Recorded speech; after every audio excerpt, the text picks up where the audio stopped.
we put our bikini pictures all over the internet or all over Instagram, everything for free. Which is fine. It's our bodies. Exactly. We can do whatever we want. Yeah. But the second all of a sudden you want someone to pay for something, It's gonna you be get one less mad. on Instagram and then 2 more on OnlyFans. Right. Like they're mad because they have to pay for that now. Right. It's like I feel present for like the first time in my life ever. funny which is so weird because it's like Sonia says that a lot too. Like I don't know, it's just like go and you're worried about everything and you have something's always in the back of your head and something personal's happening on the side and it's always something and it's like it almost just like went quiet. I want to see other women do well. Like that whole like competition thing, like listen, I mean, yeah, I got some competition now, you know, new OF queen. Welcome everyone to a whole new episode of Power Alphas podcast. And today I am very excited because I have a very, very special guest. And you guys may know her as Cora Jade, tearing it up in NXT, but now she's stepping into her power as Elayna Black and rewriting the rules on her own terms. She's bold, she's unapologetic, and she's just getting started. We've got a whole lot to talk about, from creative freedom to some spicy collabs that might just melt your screen, so stay tuned. Welcome to Power Alphas, Elayna Black. It's so good to have you. Hi, Mandy. Hi. It's so good to be here. I missed you. Oh, I missed you so much. And we had quite the day. We did have quite the day. Oh my gosh, guys, we have been shooting some spicy content that you will see soon, but we had quite the adventure today. So start us off. Yeah, I drove here from Orlando. Mandy lives like maybe 2.5 hours. Yeah, about 2.5 hours. I don't know why I didn't check to see if I had gas before I came here. Which is so, and apparently I had none. So I'm like, I've done this before too. I just see the flashing thing come up. I'm like, what the hell? I'm like, there's got to be like a gas station somewhere. Like I'm on this turnpike for like 30 miles. Oh. And then I Google and there's no gas stations for like 30 miles. Did you freak out? And my heart's racing. Yeah, I'm like, oh my God. Out. Like, long story short, my car's shaking. I finally make it to the gas station. And then I had to turn around through one of those illegal turns to make it back to get en route to you. Right. And it was going to add another hour and a half if I did it. And then can I swear in here? Yeah. Sure, shit, I get pulled over. I love it. Wait, can I swear? That was cute. And yeah, so, but he let me go. I had an excuse, so. He let you go. Sure did. Excuse me, officer. I'm in a rush. Yeah, I'm in a rush. Got some stuff to shoot. But yeah, when you told me that, she texted me. She's like, I'm going to be a little late. I got pulled over. I'm like, oh, it's never a dull moment. Yeah. But it didn't end there, guys. We started shooting outside, and my dumbass wanted to Partially my fault as well. Right. But I'm going to blame her for the initial. Yeah. So I, always want to get all the BTS. So I don't know what I was thinking, but I've had a week and my brain's not working this week. But the creative mind is just always flowing. It's always flowing. And I was like, okay, let me put my phone up. And I put my phone where the only fence, it's hard to explain, but the fence has a top to it and the top came off. It's basically like a pole that goes just straight into the ground in her lawn. Right. And I put the phone there and I press whatever. And this one walks over and she's like, Mandy, is this going to work? Right when she moves it, it goes down into the ground. So now my phone is buried. And we started digging. Well, we had our nice photographer. He's digging with his hands, literally in the middle of our photo shoot. So guys, it was a day. Luckily, my landscaper, shout out to those landscapers because they saved the day. And he came back and I threw him some money and they dug and they got my phone out. So a brand new phone, by the way. So yeah, and it still works. It's perfect. And it recorded while it was falling in the floor. So we have some like. Actually, I gotta find that video. Yeah, You'll right. See us looking down like, hello. I forgot it was still recording because I had it on Snapchat, like the timer. So okay, so that's gonna be stay tuned because we have a lot of behind the scenes. But anyway, it's so good to have you here. As you guys know, during my NXT run, I became super close with you, Indy. I stayed at Indy's house like every week because I was driving. Every week. Every Tuesday. Every Tuesday, tickling each other's feet. Don't tell her girlfriend. Just kidding. She knows. Don't tell the people that. Yeah, don't tell people that. But I love my girls and Roxy, and we just became super close. And I think that was part of. You probably heard me talk about it, but it was also like part of my purpose. And I like loved hanging out with you girls. And you girls are like, most of you are like 10 years younger than me. You're like our big sister. I know. But like, we just hit it off like so well. We like clicked immediately. Our personalities were like so similar. No, even though we're like different in age and like timelines of careers, like lifestyle, whatever. But like, it was just immediate. Exactly. We just hit it off and we just had so much fun. And I really, truly, like, I talk about this a lot, but I'm always like that. Like, I miss those times. I know. I was just saying, like, on my last podcast, I feel like obviously I look back at times in my career and like big moments I had and stuff like that, but I only really think about the most times that I had with like you and Indy and Pam and everyone like that. Like, all the memories that we made is exactly what I look back on and think like so fondly of, and like that I can never forget those, like, over anything else. Same. And I think that's like a big take home of like anything in life, because it's not about like we you know, all of us are so driven and we work so hard to get to a goal, right? And you get to that goal and you get it and it's like so triumphant and you're like, oh, this is amazing, but you don't realize the process it is to get to that point. And I think that's a big part of it. And I think that's what I enjoyed so much when I did go back to NXT, because I didn't care as much, obviously, and you know, and we can get into that, but like I cared so much in the beginning of like, oh, well, who, you know, I got to impress this person, and am I doing this right? And which brings us to another funny story of when I first met Cora. I'm going to say Cora because it was Cora days, but I have like 3 names right now. I know. I'm like, what do I call you? Elayna, Cora, Bree. Not my name legally anymore, but still call me it. But yeah, I feel like I'm so used to Cora, so I may use it a few times, but I think that's such an important thing to like enjoy the moments, because those are the memories that we have, and like those memories will last a lifetime, and they're such positive, amazing, fun moments that like we're gonna remember that when we're older more than like winning that title that one night. Like I have you guys now. I don't have my job there anymore, but like I have you guys. And I have all those times, and I'm so grateful for that. Like more than anything else, like. And that right there, what you just said, it's like that, you know, unfortunately WWE isn't going to last forever for any of us, but you're always going to have the friends that you meet and the people that you remember that like helped you, you know, get to where you are today. But anyway, excuse me. So when I first met you, can we talk about that story? So I'll never forget, I was I think I just had the match, but we were doing what were those called? The PC Lives. It's basically like, yes, we do little shows in front of the coaches and our peers, everyone like who's new in NXT. Basically, it's a lot of people who get like, if you're either just getting into wrestling or you're just getting signed, you're basically wrestling other people in front of the coaches and you're getting like graded, but it is for fun too. But right, it's really it is an evaluation essentially especially when you're first getting there. And I think this was only like my first or second. It was really early. It was either my first or second, and because I remember being so nervous. I mean, I'm always nervous, but more nervous. Yeah. And so basically what happened was I just had like a little match, and we had to change in the bathroom stall, by the way. So like this tiny little room. And this was like where open the door and like someone has like their ass there. You're trying to change, and like, so that's how and for me, it was like a little full circle too, because like I came back to the NXT and I was like back in like the barracks where I lived for Tough Enough. So like I feel like I was having like PTSD. And I watched you on Tough Enough. Right. And I didn't like you on Tough Enough. Who did? Nobody liked me on Tough Enough.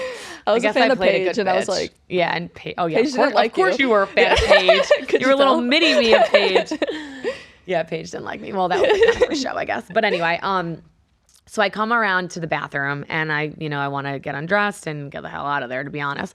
But I see this like little girl in the corner crying. 100 pounds. Yeah, like, literally. I mean, you had to probably be 20, right? Was that 4 years ago? I think I had because I got signed right when I turned 20. So it was right around that time. Oh my God. So I see this little girl crying in the corner, and immediately I'm like, oh my God, because I see myself and Daria, Sonya Deville, years ago. So right away I'm like, oh my gosh, I've been here. I know the feeling.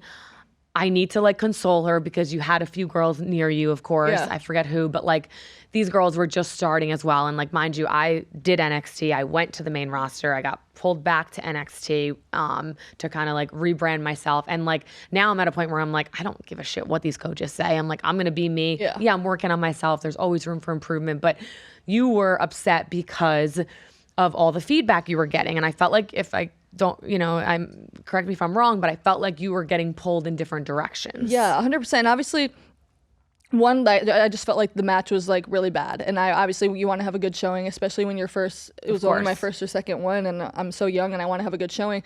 So the match just didn't go how I wanted it to, which happens sometimes. But being that new and having all that pressure on me, getting all the feedback, obviously constructive criticism. Wait,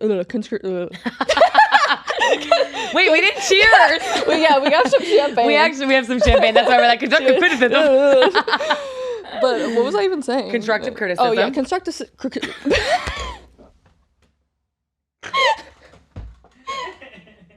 You know what? This is gonna be your funnest episode that you do. She's been doing a lot of interviews, but I told her this one is gonna be like everyone's gonna love you from this because they're gonna see who you really stupid. are as a person. No, we're. But anyways, you know the word I'm trying to say. Constructive. I'm gonna skip over. Skip over. We need the bloopers for this. Obviously, that's always good. And we're gonna be saying that all night too, by the way. Jesus Christ. Okay, go on. Obviously, that's good, and I always wanted to have improvements, especially like first coming in. I was trying to get advice from as much people as I could, whether it was Sean, Hunter, other wrestlers, like coaches, just peers, like people like you had been there longer than me. So I think I was just getting so much information from everybody, and that's just how it is. You adjust to it. But being there and being so new, having all of that thrown on my plate, it immediately felt like, oh my God, I'm such a bad wrestler. Like, I shouldn't be here. Like, I'm going to get fired tomorrow. Like, it was, obviously that wasn't the case. It's just how it 4 feels years in later. the moment. It was Yeah, literally. Too soon? Anyway. But it was just like, I was just scared. And I remember seeing Mandy, and obviously I had watched her on Tough Enough. I started watching wrestling when I was 8. So that was in 2009. And what year was Tough Enough? Tough Enough was 2015. Okay, yeah, so I was 14. So I remember I would watch it. And I was a huge Paige fan at the time. And I remember she was a judge on there. And I came from indie wrestling. So I always have a little bit of the...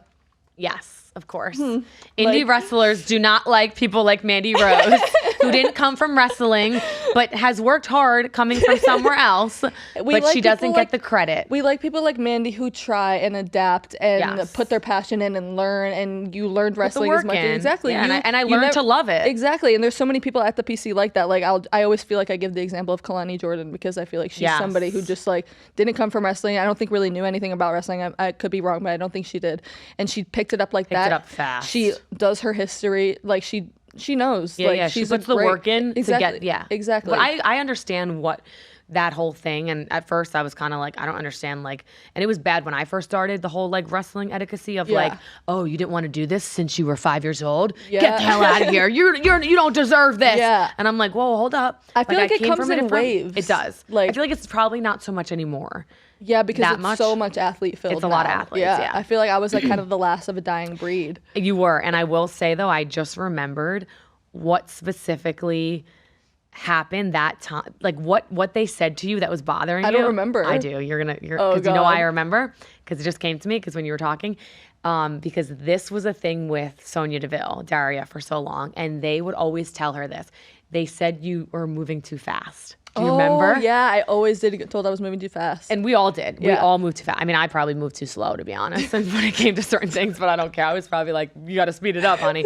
But I remember Daria, it drove her nuts because they kept saying, like, you got to, and Daria's quick. You remember her, like, you got to slow it down. You got to slow it down. And I used to be like, Dara, honestly, because I'm a little different and I didn't really try not to worry too much, but I was like, one day you're going to slow it down and they're going to say it's too slow. Exactly. And then like we like all of a sudden like we had an epiphany. We were like, you're right. Like it's never going to be good enough for them. And I think that's kind of what I maybe said to you just in this essence of, listen, it's going to happen, but their job as coaches, and this is nothing against them, but their job as coaches is to coach you. Yeah. And you're not, none of us are perfect. Even the best wrestlers out there, like everyone makes mistakes, and they needed something to tell you like, hey, listen, great match, but like you moved a little fast. Could you slow down a little bit? Yeah. Because we all know like you think you're moving slow, but you're really not in wrestling. Which is such a little criticism in it really retrospect. Is. But when I'm first like, getting there, I'm like 20 years old, I'm like, no! Which I totally get. Yeah, but then obviously talking to Mandy, like I had said, I seen you on Tough Enough. I watched Total Divas. Like I knew who you were. But you're very intimidating at first. Everyone like, says this. I feel like I heard Sonya say that too, like before you guys became friends. She was like, who's this bitch? Just literally. And then I'm like, what's up? And seriously, she's like, you're like a bro. Like, like, and you were like me. So immediately I was like, I think I was just crying and you like turned to me and like, oh my God, are you okay? And I was like, oh my God, she's actually nice. We're like, did we just become best friends? It's literally, you start crying too. Yeah. And I'm like, I'm crying because you're crying. No, I get that a lot. From that moment on, we were just like, yeah. I don't even know how we just. Yeah, that really was like the beginning of, well, because I'm also a little bit, I don't make friends with everyone, and you don't that's the either. same, yeah. We're a little bit similar in the sense of we could come off like bitchy, but it's just not. And I'm a girl's girl, but I'm just not like a hey Exactly. girl, I how you keep doing? to myself Like, unless I'm comfortable, yeah. and like then I'm like out there. I'm just very like quiet to myself, and I think people like that can look intimidating and mean, and it's just not the case at all. But I'm just a shy 100%. girl. I'm just a shy girl behind those closed doors. No. Just crazy for the job that I've yeah. had now, especially now. So, okay. So getting to that, obviously we met and, you know, the rest was history, and I loved my time there. And obviously you had an amazing time there. And I know you spoke about this a lot on other podcasts and all that. So I don't want to spend too much time because I'm sure you guys, you know, our audience has heard, but you know, how are you feeling right now? I feel good right now. You do? Yeah, obviously it comes in waves, and the initial, even though, I don't know, I said this on a previous podcast, I've always been very weird with like my intuition. So I kind of had a feeling like at a conversation with a certain somebody, you know who that person is. We're not going to get into that at all. Just don't need to. Yeah. But I had a little bit of a feeling then, and then I really had a strong intuition feeling in Vegas for Mania. I was rooming with Roxanne. I spent like all weekend with her, that whole week, and I was just telling her like, this is my last everything here. Like, You felt it. and everyone's telling me I'm crazy. I think I said it to Bailey too. Like, I just always know, and then sure as shit, it happened. Like my mom always says, always go with your intuition. Exactly, and or I don't your know. feeling. I've always just had never once has it been wrong. Like in the weirdest. That's good though. In the weirdest times of life where it's like I think I'm being crazy, but like I'm You not. texted me. Yeah, I did. I texted you. I think it might have been right when I got back from Vegas, or maybe I was in Vegas. It was around that time, and It I was just a remember, week or and I two was before. like, "I got you, girl. We go. Yeah. Don't worry, I got you." No, but you did, and to be honest, I will tell you, I think I looked at Sabby, and I was like, "Cora's texting me. You know, she thinks she's." You know, getting the boot soon. And he's like, really? And we both said it. And I'm like, yeah, I don't know. I think she may be, I did say, I'm like, I think maybe I don't know what's going on, but I think she could be being dramatic because from what I know, And I think I told you, I was like, I might love be. her. Yes. However, it just felt different that time. I feel felt like different. we all get that maybe fear everyone there. Like they come like We all crazy, do. the cuts like that sometimes. So I think everyone at some point in their career has like the feeling in the back of their head like, oh shit, hope I don't get cut. But like never once did I have the feeling that I had, especially within the 2 weeks, maybe a week before. Nothing specifically happened. There was no there was no crazy. I literally had a meeting with that other same person that you know we were just talking about, that I had the conversation with in November, because despite my personal feelings towards that person, I wanted to give ideas, be 100% open with character ideas. Of course. Just have Put a everything out conversation there. about like where I'm at my spot, and this person pulls out their laptop and starts writing down all the ideas that I'm saying to him. And again, I'm going to go ahead and say it wasn't Sean, it wasn't Hunter, it wasn't Matt Bloom. 100% respect to all three of those guys. Nothing but good things to say about them. Not going to get into who it was. Writes on his laptop all these little things, acting like I'm giving him the best ideas in the world. 2 days later, I get fired. And you know, because we're not going to get. But, I know. And I was right, and I knew. It's like, why did you bother? And And that, it's like those everything happens for a reason. I'm never gonna bash WWE. I loved my time there. Yep. Everything happens for a reason. Did I want to lose my dream job? No. No. But if they called me tomorrow, asked me to come back, I would say no, because right now is the time I'm excited now. Obviously, I passed the initial shock of it all, and obviously And it comes in waves. waves. You cry. Like when it first Yes. happened, I was on the way to B. Priestley's house to hang out just for fun. And her husband, Josh, Riley Osborne, had just gotten fired. Yeah, they got fired together, didn't they? No, she was Or like a she few was- months prior. He got fired that day that I'm going to he their got fired. house because we were all going out to drink together for fun.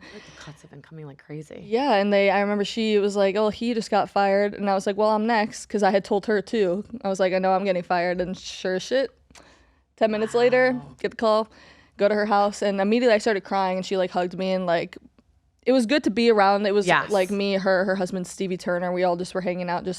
It was good to be around people. Yeah, you want that. Like, Stevie's just a great person to be around. I love her. She's so like, she's just the best. She's hilarious.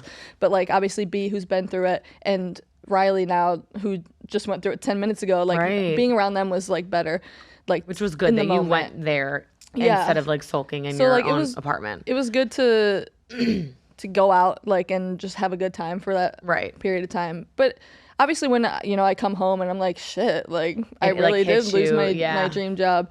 But, you know, I feel very excited about the future. Who knows where I'm going to end up? I'm 24 years old. I don't know where I'll end up. Whatever company it is, wherever I end up, I do know that I'm not done wrestling, and I do want to continue wrestling because it's been the only thing I've ever known since I was 8 years old. It's been 16 years of my life now has been dedicated to making it to WWE, and now it's almost like a breakup in a way. Like, now it's like... And that's how you, and if I can give you any advice, like that's how you should look at it as. Yes, it's a gut punch in the stomach, because it was for me too, even my situation way different, but like, you do have to look at it like you are so young. You have so much talent. You have been wrestling for so many years, and everyone knows that. Your story is so prevalent and so important to people that are in this business that it isn't the last time you're going to wrestle. And I think, honestly, right now, that's just a door that closed for the meantime, but it doesn't mean that it's closed forever. Exactly. It's not locked. You may have the key. Exactly. And you know, I'm going to go back on that really quick, and I don't want to say like, oh, she's lying. She's saying like she wants to be in WWE. When I said if they called me tomorrow, I would say no. Obviously, I didn't want to lose my dream job. I'm saying if they call me tomorrow, I would say no because I'm excited for this time and need this time right now for myself to explore not only other wrestling companies, promotions, opponents, but other avenues. I want to do other stuff. Like I want to build. I'm so thankful for the platform that WWE gave me to build my brand and all the fans I gained for it. But now I want to use that to keep wrestling, but also elevate into other avenues of life because I got money to make. 100%, honey. Bills still got to get paid. But I will say that's an important thing to address because, like you just said, it's not that you don't, love the company as a whole. And we all know it's the mecca, WWE, obviously. And I'm always say I'm so grateful for everything the platform it presented itself with. But right now, this is your time to grow. And you got hired at such a young age, 20 years old. Were you even 20? Were you 19? I got my tryout at 19 and I had just turned 20 when I technically signed my contract. Girl, you are so young. You're still young. And there's so much learning and growing to do that and there's so many opportunities. And that's why I preach on this podcast all the time. And you already know, and you already see it, just by, dropping that link 2 days ago. But anyway, you see it, but it's not just that. It's just having a little bit more freedom to now navigate. Okay, I still want to wrestle. Maybe I'm going to go and, take some bookings, see how I go. But the freedom that you have, because we all know WWE is a little bit, they have their rules and whatnot, and that's fine. Yeah. And that going into it, I know all the stuff I was getting into. I'm not sitting here complaining about it. No. However, now that I'm not there, I am going to do the things that I can do now with the freedom that I have. Girl, if I can give you any advice, make your money now. You're so young. Do whatever you got to do, get it out of the way, enjoy your life. And you have so much left in the tank that there's so much potential. And, you're someone like I've said it before that like you are going to get that call back to go back. And whether you may be in a different place, I don't know. Or maybe you may be ready to go back, whether or not the ball's not in your court right now, but it is in your court to do what you have to do and have the freedom of just living your life and doing things that you can control. Yeah. Because we all know you can't control that. And I feel like have spent in the past so much time chasing like the next thing, like the future. And it's like, I don't want to do that right now. Like if whatever call from wherever comes, great. If it doesn't, that's fine. Right now, I'm not worried about that. I'm worried about the day-to-day. I feel the healthiest I've ever been mentally. I feel the healthiest I've ever been physically. I love that. Obviously, I'm not going to sit here and say I don't think about it sometimes and see stuff. It's always going to be on your mind. It's been 2.5 years for me. It's literally still on my mind. It's going to come to you. It will always be on your mind. I haven't felt like this. Like I wake up and I don't feel like I have a weight on my shoulders. Whatever that was, I don't know. Because I'm not saying I didn't love WWE and it wasn't my dream, but I just feel this sense of okay, I have this platform. I know I'm going to be fine financially, more than fine. And that's another thing. People have so much to say about that. And it's that's crazy because I've never, you know what? You don't have to agree with it. That's fine. I'm not asking you to subscribe. If you're a WWE fan and you supported me in WWE, I 100% appreciate it, and I'm so grateful for that. But guess what? I'm not with WWE anymore. I'm doing my own thing. If you want to follow me and continue following me on my journey, thank you and I appreciate you. But if it's not your thing and you don't want to, you don't have to. I'm not with WWE. I'm not a WWE superstar. I can do whatever I want. And if you choose to support me during that journey, thank you. But if you don't, keep it pushing, because never once have I been so concerned with how someone else is making their money or what they're doing with their life and their body. It's like, you need to go outside if that's the case, because well, sorry, it's not for you. It could not be me. And that's a perfect way to put it. Like, you're not asking people that, you know, don't want to do something, do anything. It's what you want to do. You control your body. And you made a good point, I think, on another podcast, where it's like, people, we put our bikini pictures all over the internet or all over Instagram, everything for free. Which is fine. It's our bodies. Exactly. We can do whatever we want. Yeah. But the second all of a sudden, you know, you want someone to pay for something, it's gonna be you one get less mad. on Instagram and then 2 more on OnlyFans. Like, they're mad because they have to pay for that now. It's like, but it's honestly, it's just the future of this business. At the end of the day, OnlyFans has that stigma and it's fine, but there are so many other companies as well. But like, exclusive content, whether it's even Patreon or all these other platforms, passes, whatever it is what it is. It's what the future is right now. And, you know, we built a personality, and it's not just in a brand, and it's not just, you know, some wrestler that is out there chasing their dream. It's people that want to stick around and see where you go, will subscribe and will follow you and will be there for you. And they want to see your next move. And that's why I always say, I am so grateful for every single one of my fans, because our fans are amazing, you know. And wrestling fans in general, like, they are the most loyal fans there is out, like, with any sport. Exactly. And it's amazing. And I feel like the people who want to shit on my wrestling career because of the OnlyFans now, it's like they're two completely separate things. I'm going to continue to be a wrestler and do what I want in wrestling. I am just able to make this other income now that I wasn't able to make before. Right. So if you're a fan of me, if anything, you should be happy for me. And if you're not 100%. A fan of me, then off. Like, exactly. And you know what? At the end of the day, it just doesn't matter. You don't, you know, regardless, unfortunately, people are always going to judge.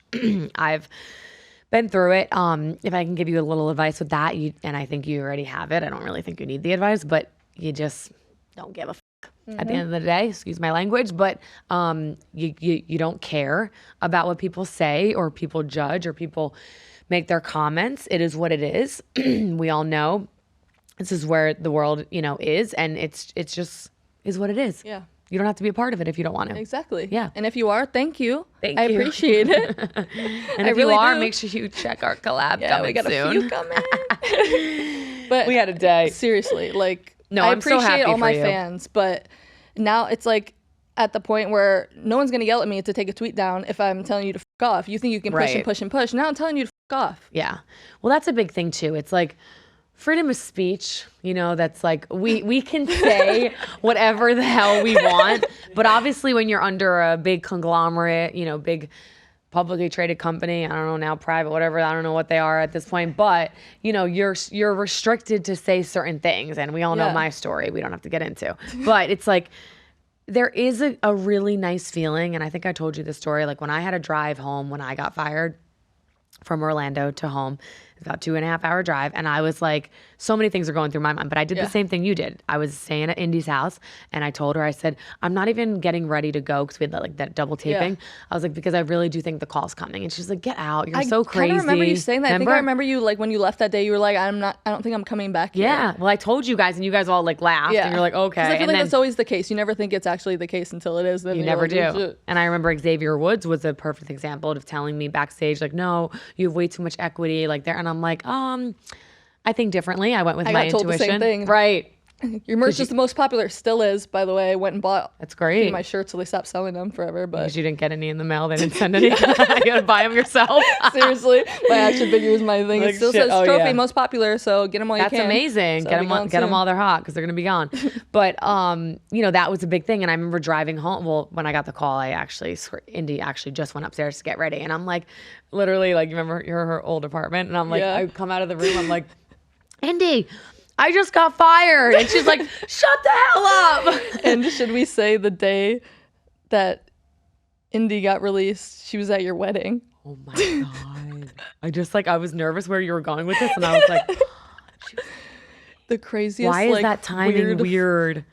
Yeah. You're right. And then she thought you were you thought she was joking. Oh, I 100% We're like, thought no, she man. was We're like, Mandy, it's your also, wedding. We're gonna ruin your wedding day, but like, we're actually not joking. because it was the day before my wedding, so it was a Friday. Oh, it was of like course. or like the rehearsal dinner or whatever. Yeah, where they love doing firings on Fridays. We all know that. Yeah. So it was Friday, and my wedding was Saturday. You're right. And you guys all came to my wedding, which I was so happy for. And she was like kind of like smirking, so I thought she was joking. And these girls like rib me all the time, guys. So I literally like pranks like began with you. I feel like I know. Like, wait, what was that one you guys did to me though? Wasn't there a really bad one? I'm not gonna. It's too bad to say. No, it's not too bad to say. I remember. This is one of the memories that I have in my head, like so vividly. Really? Because I don't remember. I just remember. I think we had just like went out to drink or something, and we're like back in the hotel room, so we're like a little like giggly. Little tips. I think it was like me, you, Roxy, maybe, and JC and Indy. I feel like those are like maybe the people who were in there. At least that's what I remember. And I just remember like me and Indy always do this thing where we just start saying lies to like you guys like, always do this. Like we don't even have to say anything to each other. One of us will just start saying something. All we have to do is look at the other person, and it's just immediately roll into like this crazy story. So I don't exactly remember the context of it 100%. I just remember I was sitting on a bed, you were sitting on the edge of the bed, Indy's on the other bed, and I make eye contact with Indy, and we start saying something about how some new girl at the PC is talking shit about you. Or saying that she wanted to do your like rose gimmick or something, and then I remember all vividly in my head. And me and Indy are like trying so hard not to laugh. Obviously, no, it was the girl. You guys, I remember you guys told me it was the girl. Yes. She might not be there anymore. Yeah, don't. No, don't say. Okay. But obviously, we told Mandy this was a joke. We were just nothing against the girl either. We were just we were just making a story to get Mandy riled up. And all I remember is like we say this to you, and I have this vivid memory of you in my head. You get up off the bed and you're like, I'm gonna say something. Should I say something? She's like, oh, I'm saying something. You dare me? You're like, you dare me? And me and Indy are like dying laughing. I 100% remember and this we're like, now. no, Mandy, we're joking with you. But it's you like guys that had me all the time. We do that to everybody. And like, it's gotten back to bite us in the ass a few times. Like Bailey has gotten us back like a few good times. Oh, I think you told me the story with Bailey. Yeah.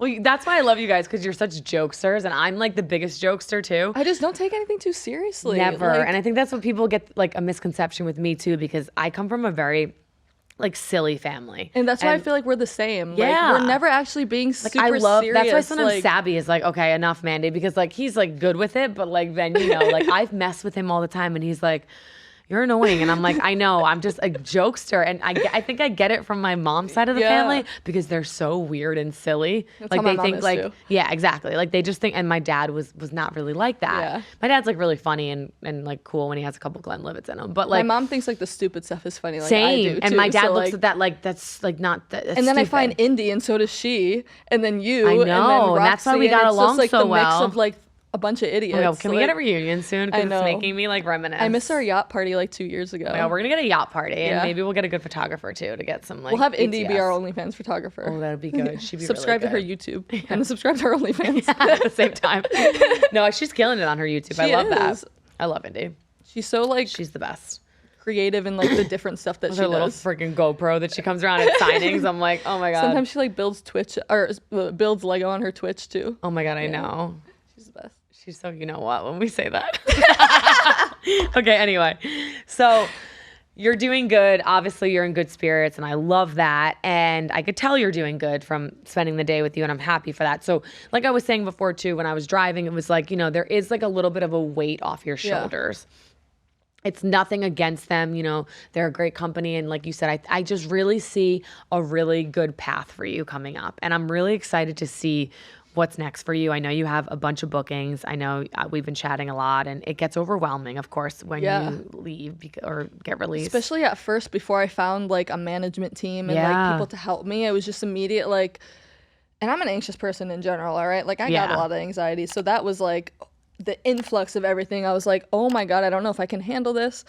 But that's why 2 weeks before I got fired, I texted Mandy, because just seeing like, even before I even thought about getting fired, I just always looked at you as someone who I looked up to in the way of like, you've built your brand from, I don't want to say from nothing, because you did come from like your bikini stuff and Tough Enough and wrestling and everything, but you were with WWE, and it's not like that didn't matter. It gave you the platform that it did, but you are so much bigger now, I feel like, than you were with them, and you did it like all yourself from your own brand. So I'm like, That means a lot, yeah. I knew that I would come to you, and you're always so willing to help and like always so giving and everything like that. So I want to see I want to see other women do well. Like that whole like competition thing, like listen, I mean, yeah, I got some competition now, you know, new OF queen, but I want to see you do well. And when you came to me, I was like, girl, I reached out to my whole management team. I said, listen, I don't know. I said, but I gave them the scoop, and like they're just a great team to be like ready for everything, like right off the bat. I mean, I think you had a conversation with them like the following day or like whatever it was. Yeah. And I know, you have other help with like your bookings and your signings and all that, and it's great. But I'm really excited for this chapter for you, and I'm excited to really like kind of go along with you toward, in this journey, just hear about it, because I think you're gonna learn so much and grow so much from this, like.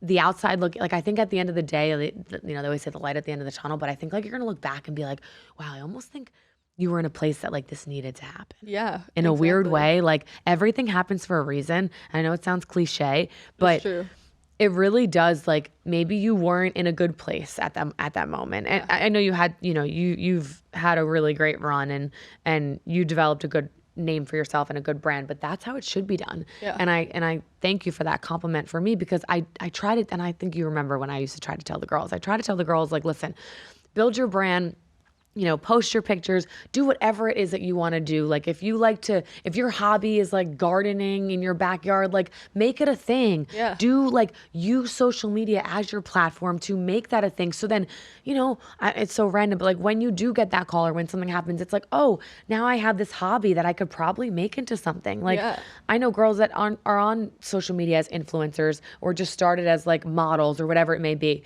But I just saw one girl recently and I was like, oh, that's a good idea. Like I might get into that. Like she now like does interior decorating because I've been renovating a house and I've been learning a lot. I'm probably not going to do that, but it could be something. Yeah, exactly. But like, why not? Like exactly. You have all this free time and like just the platform and the money. Like you have everything to build yourself now. Exactly. So it's like nice to not be in a box. Exactly. To, like, be able and that's to what it everything. is. Like you get pigeonholed sometimes in WWE because listen, everyone wants to make it on the big stage. You want to have that big WrestleMania match. You want to be women's champion. We all want to get to that point, just like in any job. You want to get a raise. You want to get to the highest point you can get to make the most money that, But at the end of the day, it's not always about that. It's about the climb to get to that and the experiences and the people that you meet to get to that point, because those things are going to be with you forever. Yeah, exactly. Like I think I said this to someone else, like, there are a few things that I didn't get to do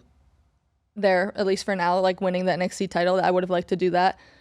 But honestly, like, I feel like that's really only it. When I really think about everything else I like wrote in my bucket list as a child and just even wanted a few years ago, I did it all. I got my action figure. You did it all, wrestled girlfriend. my idols. I became like close with my idols. I wrestled people I wanted to wrestle. I traveled. I had merch. I did everything I wanted to do as a fan besides winning the NXT title. So but does that like no, not for nothing? And I had the NXT, but like what?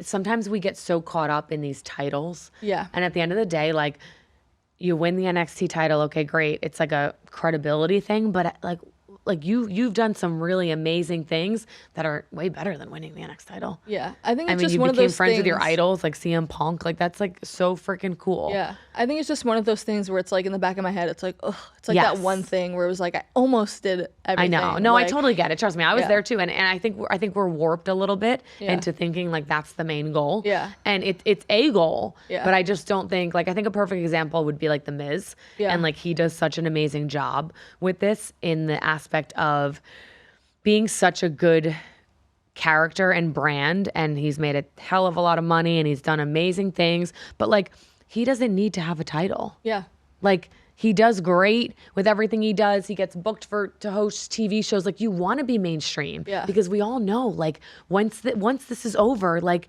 if you don't want to wrestle anymore, if you do want to wrestle, like you were part of the Mecca, like yeah, you may, especially when you get older, but it's like there are so many other opportunities. Like why not get, put into or hosting or get involved into other things, because you got to make a living. Like why would I not take all the opportunities unless it's something I like am morally against or something I don't want to do or something like that. It's like right now is the time in my life, career wise and age wise, to do all these things. 100%. And you need to enjoy your life, live your best life. And I feel present for like the first time in my life ever. It's funny which is so weird because it's like Sonia says that a lot too. Like, I don't know, it's just like go, go, go, go, go, go, go, and you're worried about everything, and you have something's always in the back of your head, and something personal's happening on the side, and it's always something, and it's like, it almost just like went quiet. Yeah. Like, well, our brains, while we were there, were so like always thinking, like you said, about what's next, but also like what that person told me that I need to work on. And I feel like, did I work on it? It's a constant battle in your brain of like, did I get there?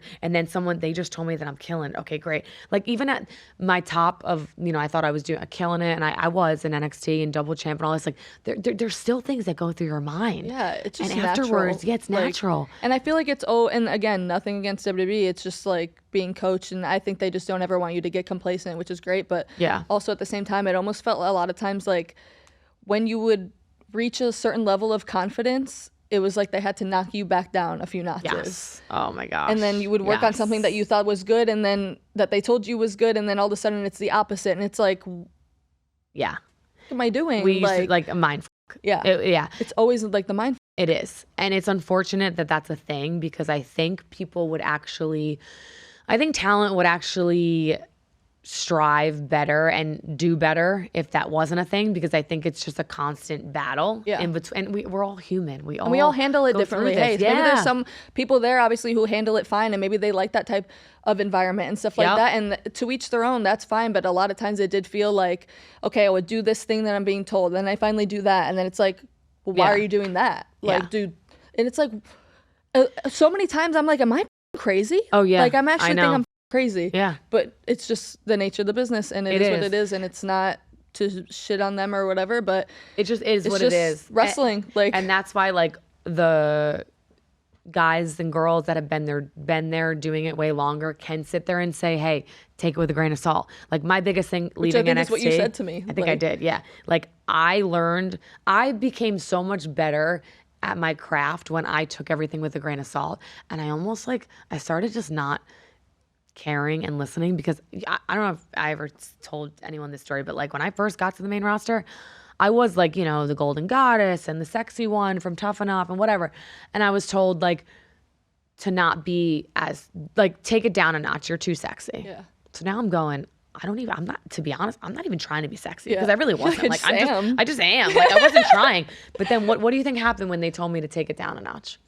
Or I'm being too sexy? Because I got told you're the sexy one, whatever.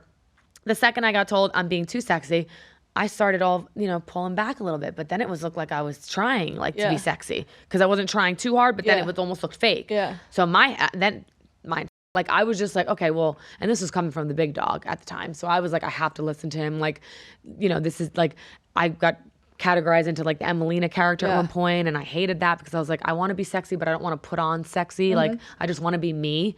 And then I think was my NXT days was when I finally felt like this is me. Like I went a little darker, I was a little edgier, but like that is me. Like I'm not like, yes, I'm a blonde bombshell sometimes and all that, but like I just feel like I was able to be like my cool self. Yeah, and I feel like you got to be like a little bit goofy sometimes too, which is like more maybe so not so much on camera, but like definitely like I was able to like mesh with other personalities, and just like I think when you're given the confidence in that aspect too, and you're put on a little bit of a pedestal, it helps a lot with your confidence. Definitely. Yeah. So regardless, I'm super excited for what you have next. If you want to kind of let some people know where you're at next. I think you said you have a signing this weekend. Yeah, I have a signing this weekend. I don't know if this will be out by then, this won't be out, but it'll be June 7th. And then my first match back is in Indiana, Black Label Pro, June 14th. Which is only like an hour from like my family in Chicago, so I think they're all gonna come. Yeah, yay, that's awesome. I'm wrestling a girl named Rachel Armstrong. I've heard really good things about her. So, amazing. Yeah, I'm excited for that. I have I'm wrestling Joey Janela on GCW on June 20th, I believe. A match of ours got canceled back. Right, actually, it was supposed to be my last match before I got signed in like January, I believe it was, of 2021. And I ended up having to be pulled from that match because I had to go to WWE earlier than I thought. So that match ended up getting canceled, and now the actual rematch or the actual match happening. Okay, it's happening nice. now, 6 years later. Wow. 5 years later, whatever. That's crazy. Yeah. So yeah. That's kind of full circle. I know, right? And I'm excited about Elayna Black. If you want to tell everyone, I know you spoke about it a little bit, but Elayna Black basically was your indie name? Yeah, so I started off as Elayna Black because I couldn't think of a name, honestly. And I know I didn't want to use my real name. Elayna came from, I was a big fan of Vampire Diaries. Oh my God. You ever that's seen that? so funny. Yes, of course. I was obsessed with that show. So that was because the main girl's Elayna. And then I was a big Seth Rollins mark as a kid, and his indie name was Tyler Black. So I stole it and became Elayna Black. But yeah, I was super into at the time like tarot cards and like creepy kind of stuff like that. And at the time, like it seemed like not a whole lot of people were doing anything like that. So it was kind of unique. And I was always like, I think I said this before too, like I'm always very, very visually and creatively invested in wrestling love that. Not that I don't love the wrestling part, because I do, but watching as a kid, I was always so invested in like the stories and the characters and stuff like that. So I feel like I put so much effort into that because I was like, this is going to get me signed, like, and it did. Yeah. So I feel like that's like the motivation and creativity I need to tap back into of what got me to be successful, as opposed to what other people are telling me is going to be successful. Because obviously what I was doing got me to where I was. So I kind of want to go, not fully back to that. Obviously I've changed and evolved since then, but like I'd like to go a little bit more back to what I used to be, as opposed to like the generic mean girl WWE stuff. Right. Because I feel like that was very surface level and I could have done so much more, which I gave so many ideas. Yeah. Where'd those go? Right. Where'd those go? Out the damn window. Wonder where those ideas are going. Well, you might see them on TV in a couple weeks. We all know how that works. They get recycled. But no, I'm super excited about your future, and I'm excited to be a part of it as your friend. And I really appreciate you coming on. I'm excited for this to drop, as well as you guys know, our little spicy collab will be dropping. So make sure you subscribe, and we appreciate you guys listening. Thank you so much for joining us. Thank you for having me. I'm so glad I got to come. I know. I'm so excited. And we're definitely going to do a yacht day soon. So stay tuned, because we should probably vlog the whole yacht. We should. Exclusive but thank you guys for listening. So much more to come. Make sure you subscribe to our YouTube channel and follow us on Spotify and Apple Podcasts. And check out my latest OFTV videos as well. See you later. Cheers. Cheers. Yay.